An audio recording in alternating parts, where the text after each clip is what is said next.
Supreme court ने बुधवार को एक अहम टिप्पणी की। राष्ट्रपति और राज्यपाल की मंजूरी की डेडलाइन तय करने वाली याचिकाओं पर सुनवाई के दौरान chief justice of India BR Gavai ने पड़ोसी देशों की अस्थिरता का जिक्र करते हुए कहा, हमें अपने संविधान पर गर्व होना चाहिए। देखिए पड़ोसी देशों में क्या हो रहा है, नेपाल में तो हम सब देख ही रहे हैं। गवई के इस बयान पर जस्टिस विक्रम नाथ ने तुरंत जोड़ा, हाँ बांग्लादेश भी। यानी अदालत ने साफ तौर पर यह संदेश दिया कि भारत का लोकतंत्र और संविधान पड़ोसी देशों की तुलना में कहीं अधिक स्थिर और मजबूत है। ये टिप्पणी ऐसे समय पर आई है जब नेपाल में लगातार राजनीतिक अस्थिरता और विद्रोह जैसी परिस्थितियां देखी जा रही हैं। वहीं बांग्लादेश में भी सरकार और विपक्ष के बीच तनाव गहराता जा रहा है। दोनों देशों की हालिया उथल-पुथल भारत की संवैधानिक व्यवस्था से एकदम विपरीत तस्वीर पेश करती है।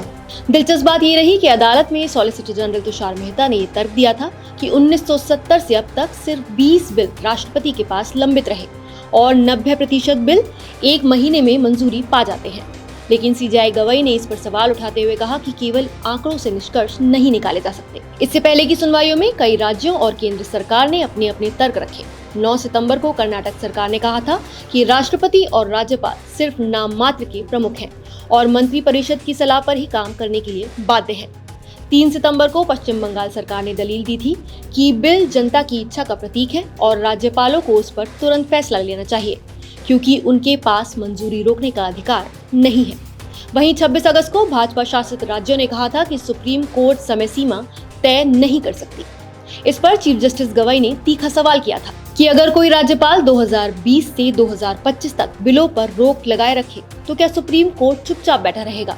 साथ ही CJI ने कहा कि आप ये कैसे कह सकते हैं कि ये झूठी चिंता है जब 4 साल से बिल राज्यपाल के पास लंबित है, आप इसे झुठला कैसे सकते हैं।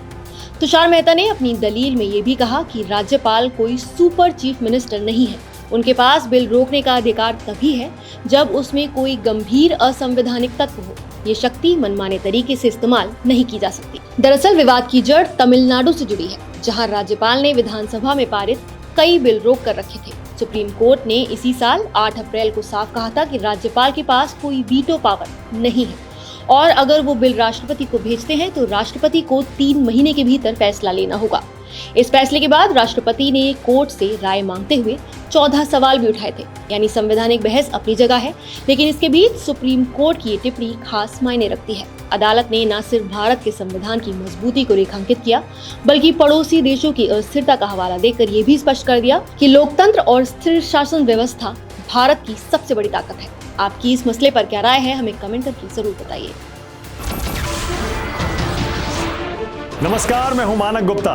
अगर आपको हमारा ये वीडियो पसंद आया हो तो इसे लाइक और शेयर जरूर करें और हाँ, हमें सब्सक्राइब और फॉलो करना ना भूलें ताकि आप देश और दुनिया की कोई खबर मिस ना करें। तो जुड़े रहिए हमारे साथ और देखते रहिए News 24।